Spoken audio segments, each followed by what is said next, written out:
من الشيطان الرجيم بسم الله الرحمن الرحيم Allahu në madhreshëm e lavdrejmë lavdër dhe bekimet në ljut mastirë në fyrën e tokës e vëlejmë. I dashuri Allah, ty të lusi me emrat e tuja të bukura dhe fizit e tuja të larta, që këtë varku e vendosëm këtë robresh tanë dhe të bësh një bashkë për bashkëve gjennetit. O Allah i madhreshëm, ti që i gjithë më shërshëm, ti që mëshira jote ka plës dë gjanë, lusim që këtë robresh tanë dhe që ne sot ty të dorëzojmë ta mëshirosh me mëshirën tanë dhe të madhe. O Allah, ti që je falës dhe falja jote është e madhe, lusim që këtë robresh tanë dhe që ne sot e dorëzojmë të këti ta falësh me falën tanë dhe të madhe. O Allah, ti je ai që shpërblen pa mas,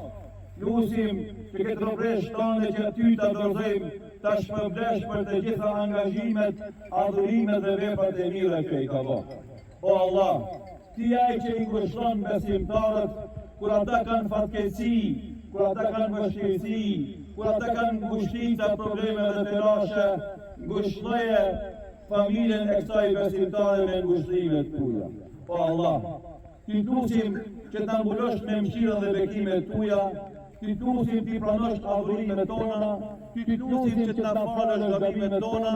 ti lutim që ta bësh të gatshëm që në momentin kur na vjen meleku i vdekjes për ta marrë shpirtin, ne jemi të gatshëm që shpirtin ton ta dorëzojmë, duke e dëshmuar edhe një herë përfundimisht ekzistencën tënde,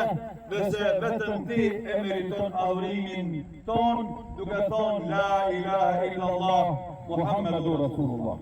Allahu i pranon adhurimet dhe lutjet tona, Allah i madhëshëm e pranon këtë robresh ton, dhe për fund të dashur vëllezër një këshill të shkurt, pasi që kemi ardhur nga Shkupi për ta ndarë këtë mërzi me vllahun ton Blerandin, familjen Saraçi, e lutim Allahun e madhëshëm që këtë robresh ta mëshiron dhe adhurimet e saj të pranojnë, kurse familjes së ngushtë t'i jep sabër dhe garet. Të dashur vëllezër, vdekja është një vërtet absolute, të cilës nuk ka arriti ik asnjë njeri, qoftë i mirë apo i keq, i pushtetshëm apo i rëndom, i pasur apo i varfër, i ditur apo i ignorant, të gjithë njerëzit kanë për ta shijuar vdekjen, ashtu siç tha Allah i madhëshëm, kullu nafsin dha'iqatul maut, thumma ilayna turja'un. Çdo shpirt ka për ta shijuar vdekjen, pastaj kthimi është madhëria e tij. Të dashur vëllezër, ne sot e vendosëm në varr këtë motrën tonë, këtë nanën tonë, këtë bijën tonë,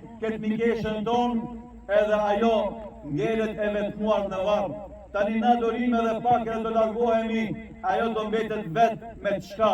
Kush do e shoqëron, kush do ngelet me te, do ngelen veprat e mira që i ka bërë. Andaj porosia për ne që jemi gjallë është që këtë jetë që kemi në disponim, a janë 50 vite, a janë 60 vite, a janë 70 vite, sado që janë, e kemi kohën disponim për ta mbush me veprat mira, që në momentin kur gjithë të na praktisin, edhe evladi, edhe familja, edhe miq, edhe të dashurit, atëherë do të na shoqëron veprat e mira, ta mbushim jetën me veprat mirë, që në momentin kur këtë me na praktis, ti kemi ato shoqëruesin tonë. E lutim Allahun e madhëshëm që këtë robresh ta mëshiron dhe ta falë, familjes sabër dhe garet, dhe gjithë juve që keni ardhur për ta përcjellë këtë motrën tonë, stacionin e fundit të kësaj bote, Allahu t'ju shpëlon me shpëlimet e mëdha. Walhamdulillahi rabbil alamin. Al-Fatiha.